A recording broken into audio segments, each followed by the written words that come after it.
Nesta aula nós vamos falar sobre dilatação superficial dos sólidos. Mas antes de falar da dilatação superficial, vamos recordar sobre dilatação linear dos sólidos. Esse assunto foi tratado no vídeo da aula anterior e aqui vou fazer uma revisão para que nós possamos entrar na parte de dilatação superficial. Então, relembrando da aula anterior, foi dito que a dilatação linear dos sólidos, voltemos aqui, ó. Isso aqui é uma barra de comprimento L0 a uma temperatura específica e uma fonte de calor atuou nesta barra, fazendo com que a temperatura dessa barra fosse aumentada. E com isso essa barra aumentou o seu comprimento. E passou a ter um comprimento, nesse caso aqui um comprimento maior, sofrendo um acréscimo no comprimento ΔL. Vimos na aula passada que esse ΔL, ele é L0 alfa vezes ΔT. ΔT é variação da temperatura, alfa é o coeficiente de dilatação linear e L0 é o comprimento inicial da barra. E aqui nós vimos também que cada material tem o seu comprimento, tem o seu coeficiente de dilatação específico. Aqui falta a unidade, e a unidade é Celsius a menos 1. Já foi discutido na aula passada por que Celsius a menos 1 como unidade para o coeficiente de dilatação linear dos materiais. Então, veja, o alumínio tem o coeficiente de dilatação linear valendo 2,4 vezes 10 a menos 5, o quartzo 0,05 vezes 10 a menos 5, o chumbo vezes 10 a menos 5, o chumbo tem coeficiente de dilatação linear valendo 3 vezes 10 a menos 5, Celsius a menos 1. Note aqui, ó, que chumbo e quartzo têm coeficiente de dilatação muito diferente um do outro. Então, numa situação de mesma variação de temperatura, mesmo comprimento inicial, o chumbo vai dilatar muito mais do que o quartzo. Então agora, só para fixar um pouco mais, vamos aqui falar de um problema de aprendizagem. Veja, uma barra de alumínio de 4 metros de comprimento encontra-se a uma temperatura de 27 graus Celsius. Esta barra foi submetida a uma fonte de calor, elevando sua temperatura para 77 graus Celsius. Sabendo que o coeficiente de dilatação linear do alumínio é alfa igual a 2,4 vezes 10 a menos 5 Celsius a menos 1, determine o comprimento da barra na temperatura de 77 graus Celsius. Então aqui é a barra com tamanho L0, aqui é a barra com tamanho L final. Aqui ela tem uma temperatura de 27 graus Celsius, aqui ela tem uma temperatura de 77 graus Celsius. Repare que o quanto cresceu desta barra foi esse ΔL aqui, ó. A variação na dimensão linear no comprimento dessa barra. Vimos na aula anterior que ΔL é igual a L0 alfa ΔT. Então, L0, 4 metros, tá aqui, ó. Alfa é 2,4 vezes 10 a menos 5. E ΔT, qual é o valor de ΔT? ΔT é igual à temperatura final menos a temperatura inicial. Temperatura final, 77 graus Celsius menos 27 graus Celsius. Isso vai dar 50 graus Celsius. É a variação da temperatura. Então, vezes 50. Então, ΔL vai ser 4 vezes 2,4 vezes 50, vou fazer essa conta aqui primeiro. Isso vai dar 480 vezes 10 a menos 5. Qual é a unidade? Nós estamos trabalhando com a unidade em metro. Então, ΔL vai ser 480 vezes 10 a menos 5 metros. Fica ruim para interpretar isso aqui. Vamos colocar isso de uma forma melhor para interpretação. Esse 480 vezes 10 a menos 5, 10 a menos 5 manda avançar para a esquerda 5 casas decimais. Então vamos ter 0,00480. Vamos avançar 5 casas decimais para a esquerda. Então vamos ter daqui para aqui 1, 2, 3, 4, 5, medido em metro. Então, ΔL é igual. Isso aqui é metro. Se eu quiser transformar metro em milímetro, lembre que 1 metro equivale a 1000 milímetros. Então, transformar isso aqui em milímetros equivale a andar 3 casas para a direita. Então, nós vamos ter 4,80 milímetros. Então, aqui tem um resultado bem interessante para interpretarmos o que está acontecendo e como é a dimensão dessa variação de comprimento. Então, vamos voltar no problema. Olha o que está dizendo no problema.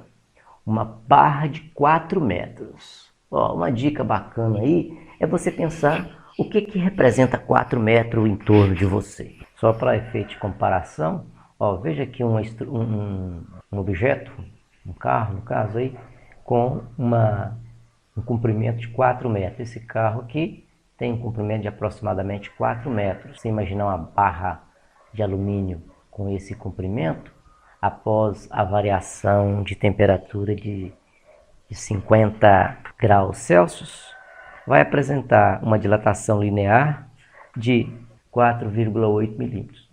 Olha aqui, pensa naquela régua de 30 centímetros que você utiliza e pensa que assim, a distância de 1 centímetro, meio centímetro, que significa 5 milímetros, 4,8 milímetros. Então a dilatação é uma dilatação pequena, mas é uma dilatação que pode ser extremamente significativa para determinadas situações, no sentido de deformar uma estrutura que exige um alinhamento, um ajuste mais preciso.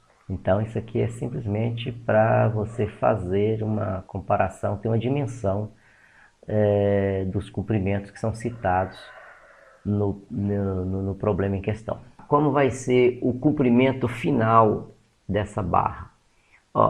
Daqui de cima nós vimos L menos L0 é igual a ΔL. Portanto, L é L0 mais ΔL. O L é 4 metros. Eu vou colocar 4 metros e vou colocar 1, 2, 3, 4, 5. 1, 2, 3, 4, 5 metros. E o comprimento final passou a ser 0,00480, também em metro. E aí, o comprimento final vai ser de 4,120, depois 48 metros. Isso aqui é aquilo que nós fizemos a transformação para 4,8 milímetros. É o quanto dilatou na barra. Mas o comprimento final dela é esse aqui. Então a barra de 4 metros sofreu esse pequeno acréscimo no seu comprimento. Então vamos falar aqui agora sobre a dilatação superficial dos sólidos.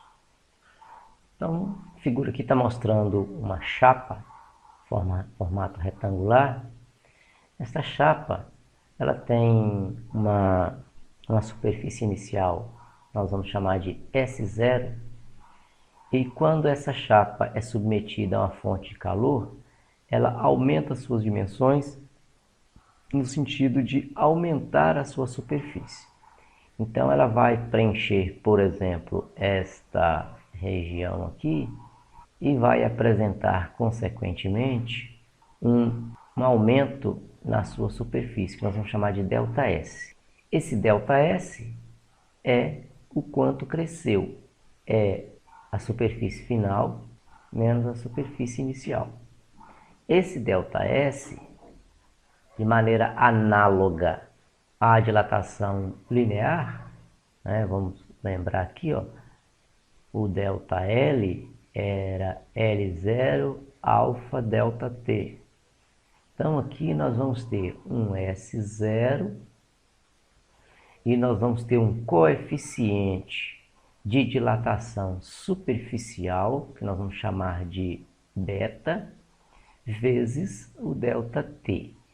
Esse beta, que é o coeficiente de dilatação superficial, ele é, na verdade, o dobro da dilatação linear.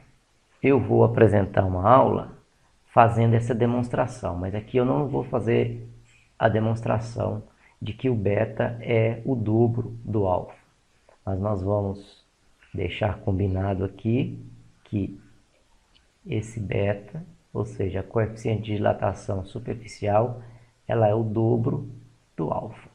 Então, se você lembrar de uma tabela, lembrar dessa tabela que está aqui, ó, você vai ver que foi dado o coeficiente de dilatação linear.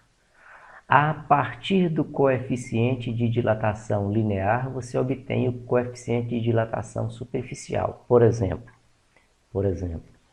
o alfa do alumínio é 2,4 vezes 10 a menos 5 Celsius a menos 1.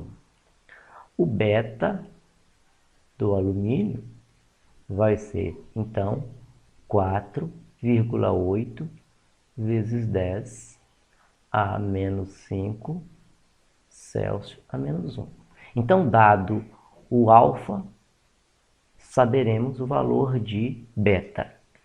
Voltando no problema, temos então que o coeficiente de dilatação superficial é o dobro do coeficiente de dilatação linear e a variação da superfície era dada pela superfície inicial multiplicado pelo coeficiente de dilatação superficial vezes a variação da temperatura. Certo? Então,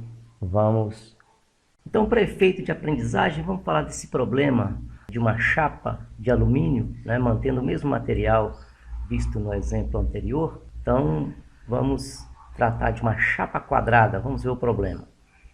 Uma chapa quadrada de alumínio com lado igual a 4 metros está a uma temperatura de 27 graus.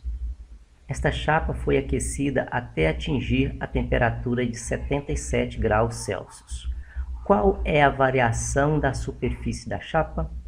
Qual é a superfície da chapa à temperatura de 77 graus?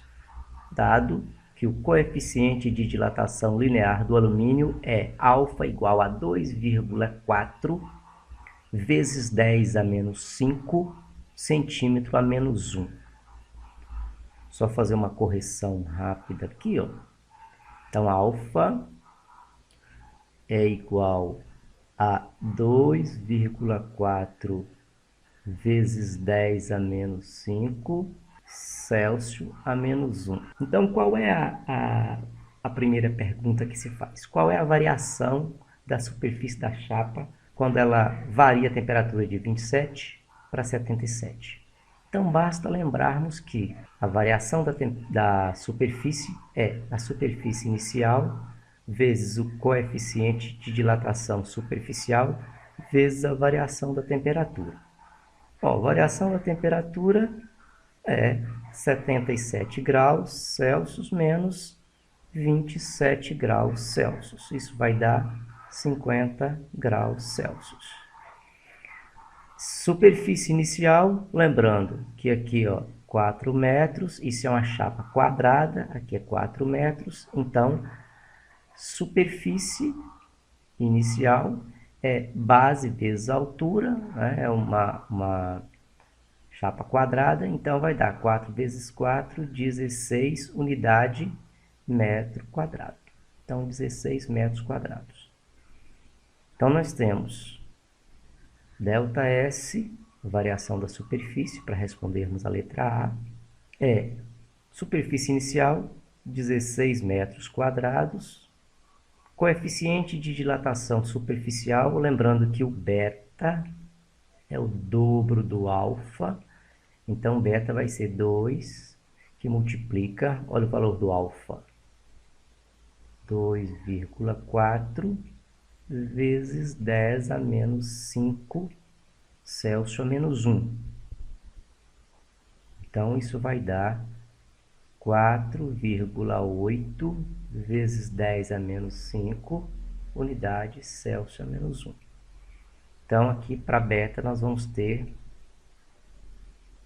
4,8 vezes 10 a menos 5. E o ΔT, está escrito aqui, ó, ΔT é 50.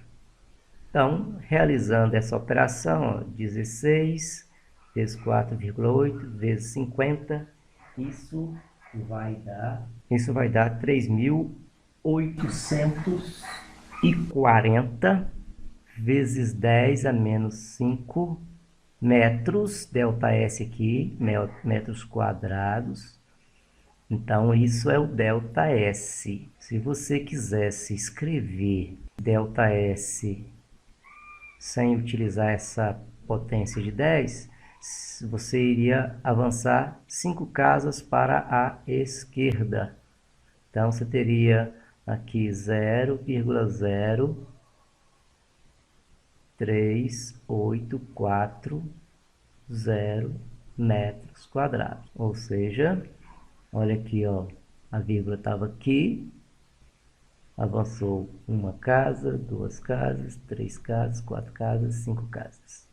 Então, isso é o quanto variou na superfície dessa chapa. Essa região aqui, ó. Essa região entre o pontilhado e o que foi delimitado antes. Então, é isso aqui, ó. E na letra B, a pergunta é: qual é o valor da superfície da chapa a 77 graus? Ou seja, qual é a superfície final? Lembrando que a superfície final é a superfície inicial mais o quanto cresceu na barra. Então, nós vamos ter que o S final, a superfície final, vai ser de 16 metros quadrados mais ΔS, o quanto cresceu, 0,03840 metros quadrados. Então, S final vai ser 16,03840 metros quadrados. Isso é o quanto, é o tamanho, é a superfície final dessa chapa.